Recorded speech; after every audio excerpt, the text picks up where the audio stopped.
The airplane was upside down in the dark when sailor Gutzler realized nobody else was getting out.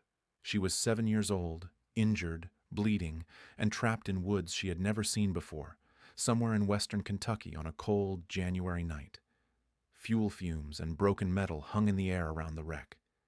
The cabin that had held her whole family only minutes earlier was now twisted, silent, and broken open against the trees. She called for her mother and father. She called for her sister. There was no answer.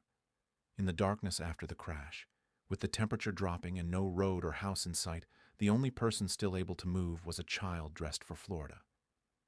On January 2nd, 2015, Sailor was the sole survivor after a Piper PA 34200T crashed near Kuttawa, Kentucky, killing her father, Marty Gutzler, 48, her mother, Kimberly, 46, her sister Piper, 9, and her cousin Sierra Wilder, 14. The NTSB later found that the plane lost power in both engines because the left fuel selector had likely been left in the wrong position before takeoff, causing fuel starvation. The family had been heading home to Nashville, Illinois, after a vacation in Florida. Earlier that day, the airplane flew from Key West to Tallahassee. In Tallahassee, it was topped off again with aviation fuel before departing on the final leg north. Marty Gutzler was an experienced pilot with commercial and flight instructor certificates, but this was not the airplane he usually flew. Investigators later concluded he likely failed to move the left fuel selector back to the correct setting after taxi. With the selectors in the positions found after the crash, both engines would have drawn fuel from the right tank until that tank ran dry. For most of the trip north, nobody on board would have known anything was wrong. The airplane continued under instrument flight rules into night conditions.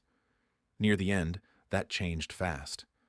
Around 5:50 p.m. Central Time, Marty Gutzler radioed air traffic control and said he was having problems with the engines and needed the nearest airport with visual weather. The controller pointed him toward Kentucky Dam State Park Airport. Gutzler said he had the airport in sight, then reported that the right engine was no longer producing power. Moments later, he said both engines were malfunctioning.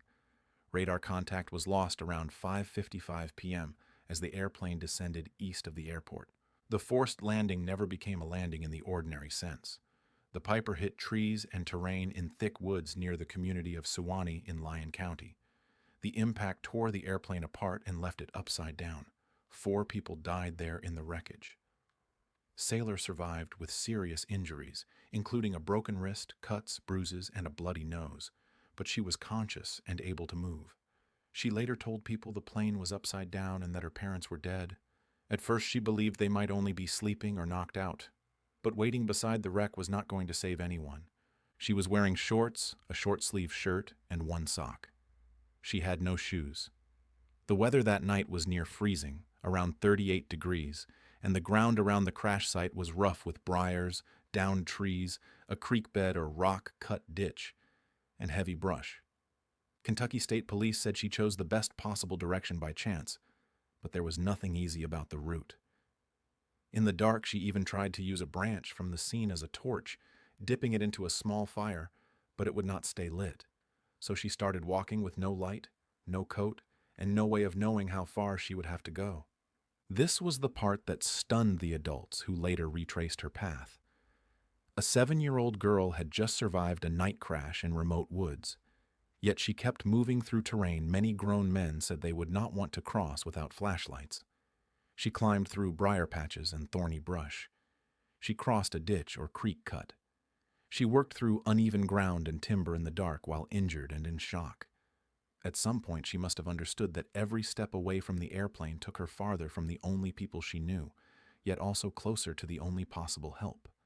She kept going because there was nothing else to do. Roughly 3/4 of a mile to a mile from the crash site, she reached the home of Larry Wilkins. He later said he heard a knock at the door and opened it to find a little girl standing there bleeding, scratched up, crying, and trembling.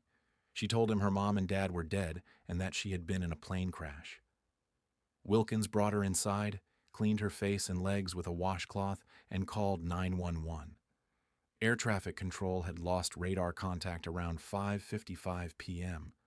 Wilkins' call for help came about 40 minutes later.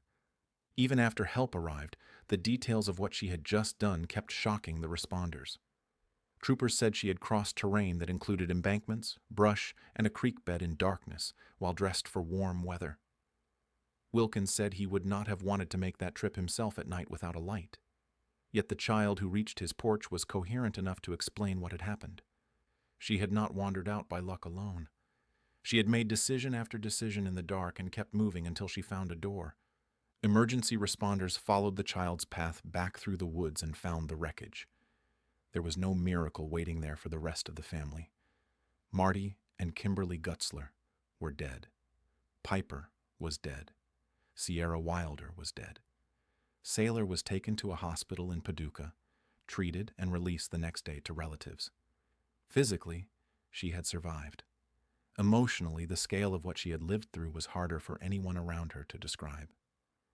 Kentucky State Police Lieutenant Brent White said she had literally fallen out of the sky into a dark hole and had no one but her own will to live and get help for her family.